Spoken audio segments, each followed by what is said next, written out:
बिस्मिल्लाहिर्रहमानिर्रहीम। अस्सलाम वालेकुम नाज़रीन, मैं हूं शहजाद मिर्ज़ा। आप देख रहे हैं हमारा यूट्यूब चैनल एक्सपोज न्यूज़। नाज़रीन, एक्सपोज न्यूज़ हमारा फेसबुक पेज भी है, उस पर भी जाके आप सर्च कर सकते हैं, हमारी वीडियोस को देख सकते हैं। लाइक किया करें, शेयर किया करें। नाज़रीन, हमारी वीडियोस को बहुत मेहनत से हम वीडियोस बनाते हैं और हक़ाइक़ पे मबनी देते हैं, कोई चिकटी चुपटी नहीं करते, कि ताकि आवाम तक हक़ाइक़ जो है शॉर्ट पीरियड में, कम से कम टाइम में आपको हक़ाइक़ से आगाह किया जाए। तो नाज़रीन, आज इमरान खान साहब ने सुप्रीम कोर्ट की हदायत के ऊपर एक लेटर दरख्वास्त जमा करवा दी है, जिसपे यकीन दहानी कराई गई कि हम पुरअमन तरीके से इंतखाबात में हिस्सा लेंगे और इंतखाबात करेंगे। तो नाज़रीन, पीडीएम जो है उसको उसका जनाजा, ये लेटर भी जमा करवा के पीडीएम का जनाजा निकल चुका है, सियासी जनाजा उनका निकल गया है। अब ये इनके लिए मसाइल खड़े हो गए हैं। तो नाज़रीन, ये पीडीएम की जो है जड़ें जो हैं इस वक्त कट चुकी हैं, कब तकरीबन वो झूल रही हैं। आखिरी वो मरहला किस वक्त भी हवा चलने की देर है, तो वो दरख्त जो है, सियासी दरख्त जो है पीडीएम के, वो गिर जाएंगे और ये अपनी सियासी कब्रिस्तान में जाके पनाह लेंगे। तो नाज़रीन, ये एक वाक़या सुप्रीम कोर्ट की जानिब से जो यकीन दहानी मांगी गई, वो तो पीटीआई ने दे दी है। दूसरी जानब पाकिस्तान पीपल्स पार्टी ने इजलास में हिस्सा बनने की मुकम्मल तौर पे इनकारी कर दी है। वो कह रहे हैं हमने इस मामले में गैर आइनी, गैर कानूनी जो भी इजलास ये करते हैं, जिसमें ये शिक्के पास करते हैं या कवानीन बनाते हैं, तो हम इसका हिस्सा नहीं बनेंगे। पाकिस्तान पीपल्स पार्टी ने वाज़िया तौर पे मना कर दिया कि हम नहीं हैं, आप जानो आपका काम जाने। और आसिफ अली जरदारी ने इनकी जो है पाकिस्तान में और ख़ास तौर पर पंजाब में इनकी जो सियासत का है जड़, वो खेड़ के फेंक दी है। और नाज़रीन, दूसरी जानिब यह है कि सुप्रीम कोर्ट ऑफ पाकिस्तान ने सेक्रेटरी ख़जाना को, सेक्रेटरी दिफा को भी लेटर जारी कर दिए हैं कि आके आप बताएं क्यों नहीं आप पैसे देना चाहते, क्या आपको मसला है, सिक्योरिटी क्यों नहीं देना चाहते, ये क्या मसला है।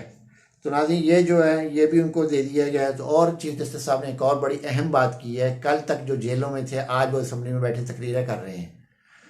तो जनाब, यह चीफ जस्टिस साहब ने क्यों कहा, ये अल्फाज इनको समझ में आने चाहिए कि हम जेलों वाले लोग थे, हमें असम्बलियों में बिठाया गया, अब असम्बलियों में बैठ के ही उसी चीफ जस्टिस के खिलाफ बयानबाजी कर रहे हैं, जिस चीफ जस्टिस ने डिप्टी स्पीकर कासिम सूरी की जो है रूलिंग जो है गैर आइनी करार देते हुए इनको हुकूमत बनाने का मौका दिया था। आज उस वक्त ये जज साहब सही थे, आज जज साहब इनके खिलाफ हैं, इनको अच्छे नहीं लगते, इनको जहर लगते हैं, इनसे इस्तीफ़े मांग रहे हैं। इस्तीफ़े लेते लेते अपने गले में इंतखाबात की घंटी बंधवा चुके हैं। तो नाज़रीन, इनके उन्होंने कहा है कि 72 घंटे हैं जो इस वक्त, वो बड़े अहम हैं।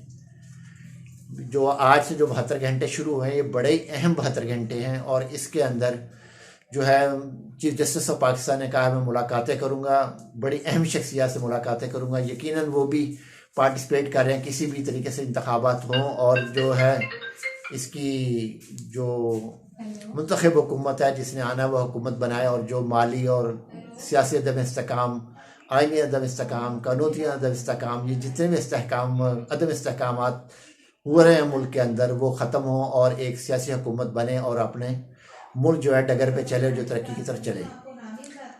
तो नाज़रीन, इस वक्त जो है वज़ीर आज़म जो हैं उन्होंने भी कहा है कि तलत हुसैन ने एक ट्वीट किया है कि अगर इंतखाबात ना करवाया हुकूमत ने, तो वज़ीर आज़म समेत कई अहम वज़रा जो हैं तौहीन अदालत की लगने चक्कर में, ये तौहीन अदालत लगने के बाद इन पर लागू होगी और फिर ये घर जाएंगे अगर इन्होंने इंतखाबात में चूचरा ज़्यादा की। तो ये तलत हुसैन ने आज ट्वीट किया है। तो नाज़रीन, आगे चल के ये जो है चीफ जस्टिस साहब ने यह भी कहा है कि हो पीर का सूरज बेहतरीन उम्मीद, अच्छी नवीद सुनाएगा।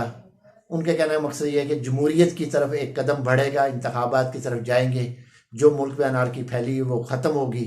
तो नाज़रीन, ये एक बड़ी सूरत हाल है, क्योंकि इमरान खान हर दफ़ा अपना एक कदम आगे लेके चलते हैं और हुकूमत जो है इस पे परेशान हो जाती है कि इमरान खान कर क्या रहा है, हमारी समझ में आ नहीं रहा है इमरान खान करते क्या हैं। एक तरफ तो उन पर इतने मुकदमात हमने परेशान किया है, गोलियाँ चलवाई, सारा कुछ किया, गैर अदब किया है, इनके लोगों को उठाया, हर चीज़ की, मगर इनको असर ही नहीं होता। ये फिर वही कि भाई बिल्कुल आइन और कानून और अदलिया के एहतराम में अपना काम कर रहे हैं, जैसे अदलिया कहते वैसे ही चलते हैं।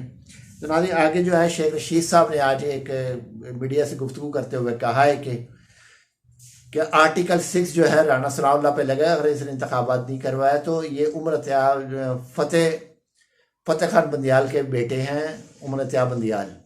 ये कोई ऐरा गैरा नहीं है। और इसने राणा सनाउल्लाह को बुला के, पुलिस को बुला के इसको हथकड़ियाँ लगवा देनी है अगर इसने ज़्यादा चूचरा की, इधर उधर ज़्यादा हैंकी फेंकी की। तो ये शेर रशीद साहब ने आज कहा है। तो नाजरीन की इस वक्त सबसे ज़्यादा जो विलन बना हुआ वो राणा सनाउल्लाह साहब ही बने हैं, वफाकी वज़ीर दाखिला, जिनको दाखिला का पता ही नहीं है, वफाकी काम दाखिला का काम क्या होता है, वो इस वक्त विलन बने हुए हैं। और जो एक तरफ मरियम नवाज़ जो है वो राशन के लालच दे के लोगों को बुला रही है, लोगों के गरीबी का मजाक उड़ा रही है। मरियम नवाज़ जो है अवाम की गरीबी का मजाक उड़ाते हैं, उनको राशन का बुला के कहते हैं, फिर राशन भी देते हैं, उनकी गुर्बत का मजाक उड़ाते हैं। तो नाज़रीन ये सूरत हाल अब जो है, उम्मीद की किरण जागी है। फायद ईसा साहब जो हैं बड़े उछल कूद कर रहे थे, उनके भी पर काट दिए हैं, सबके पर कट चुके हैं इस वक्त। उमर अत्याब बंदियाल साहब स्टैंड ले लिया है। अब ये भी आ रहा है कि हो सकता है कि इस वक्त जो है उमर अत्याब बंदियाल साहब की जो सिक्योरिटी है वो फ़ौज के हवाले कर दी जाए, या फ़ौज आएगी इनकी सिक्योरिटी के लिए। ये भी बातें, खबरें आज चल रही हैं कि उमर अत्याब बंदियाल साहब को फ़ौज की सिक्योरिटी फराम की गई है या की जा रही है। तो ये भी एक ख़बर है। तो आपको, क्योंकि बग़ैर किसी तमहीद के आपको खबर पहुँचाई जाती है, कोई लंबी नहीं तमहीद बांधी जाती, कि ताकि कम से कम वक्त में ज़्यादा से ज़्यादा आपको खबरें पहुँच सके और हक़ाइक़ मालूम हो सके।